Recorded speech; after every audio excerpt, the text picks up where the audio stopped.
What's up everybody, welcome back to the channel. I've officially joined Team Baritone. That right there is a Harley Benton Amarok 6 Baritone. It's great. How does it sound, Paul? How does it sound? Well, I'm about to show you guys. Let's go.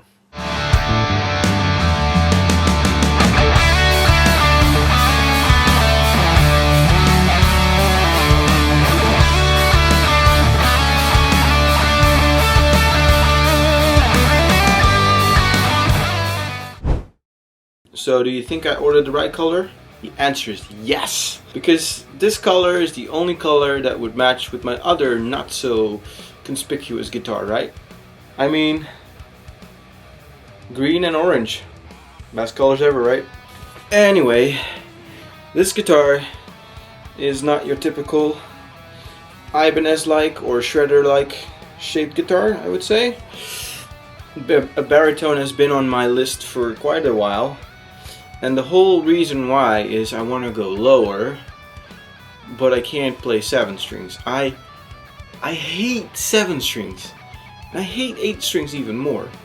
You know, they're just too big, and I have these little hobbit hands, so there's no way I can wrap around my fingers with that. And even after playing a couple of 7 strings and 8 strings, I mean, I get lost. It's like a jungle of strings, you know, you get lost really fast. So tuning down to drop tunings, I've always done that. I've done that, well, more than 10 years I guess. And if you guys know, this guitar would do all my drop tunings. I tuned this to drop B. That was the lowest it could go. I've also used my Charvel in drop A, but it didn't really stay stable that well. You know, it's just something with the tension on the strings and the bounce that you get when you pick it. And 25.5 inch scale length, dropping it down to drop A, it's flubby. And I have to say, this is now dropped to drop G with 1362 on it. It's also a little bit flubby, but you know, just be a little bit more mindful of your picking attack on the strings itself. So it works. I can tune this. This came out of the factory with 1362, and you can drop this to drop G or drop A, or keep it in the regular baritone tuning, which is B standard, of course. This gets the job done, and I've had some experience with some baritones. Very briefly, I played 2. I played the Squire variant, and I believe it was a Jaguar with a longer scale, which was like a surf guitar, not really meant for any metal stuff. So, but this is right up there. You know, this is a proper metal guitar. I took it out the box. It needed some tweaking. I had to lower the action. The neck was straight. I couldn't believe that. Right out of the gate, right out of the box, neck was straight. So I didn't have to tweak that. The fretwork is really well. No sharp edges whatsoever. Paint is okay. I mean, there's some scratches on it, but you won't see that when you're standing 5 meters from the stage, you know. And overall finish is just, it's not bad. It's really not bad. It's actually pretty good. It's a Mahusive neck, or let's just say it's bigger than I'm used to. But then again, you have like an extra 1.5 fret compared to a 25.5 inch scale length. I believe it's a 27 if I'm correct, but yeah, it could be mistaken. EMG pickups, active, passive active, retroactives I believe they call them, and this is the first guitar for me with active pickups, so that means I have to have a battery with me at all times if I'm going to play this live. Probably won't. This is really a studio guitar, I think. And stays in tune, okay. Tuners are a bit wonky. Might have to change them, but that would be the only thing I would change. Maybe get some Wilkinsons on there, or I don't know, maybe even some Spurzels or some Schallers. Who knows? But they stay in tune. It's very nice to actually have some time with such a guitar.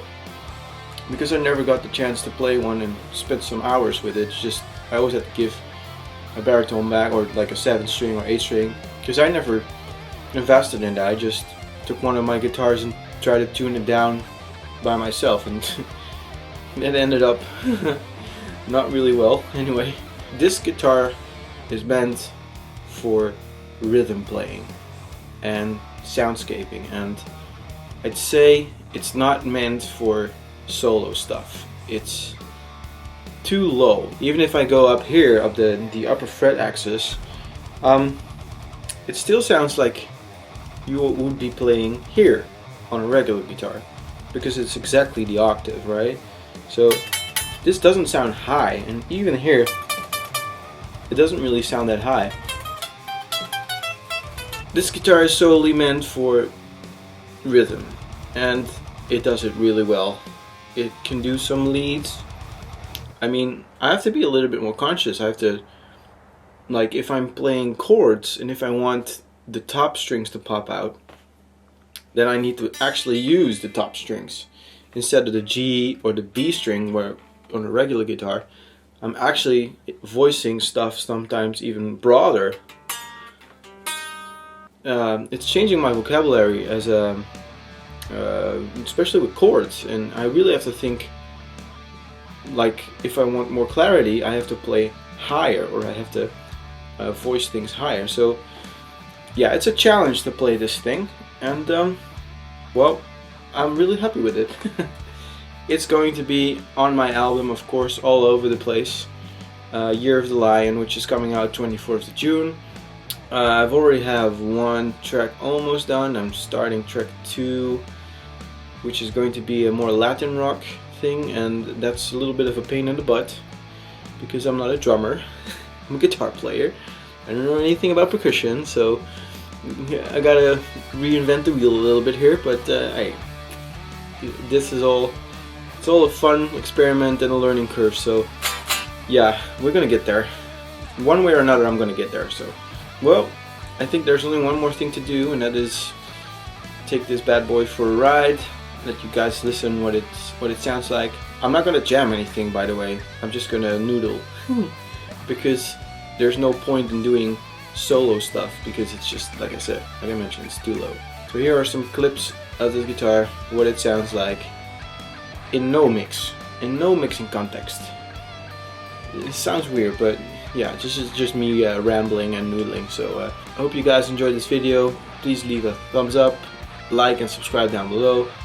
If you have any more questions about the guitar, let me know, and see you guys in the next video. Ciao!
Thank you.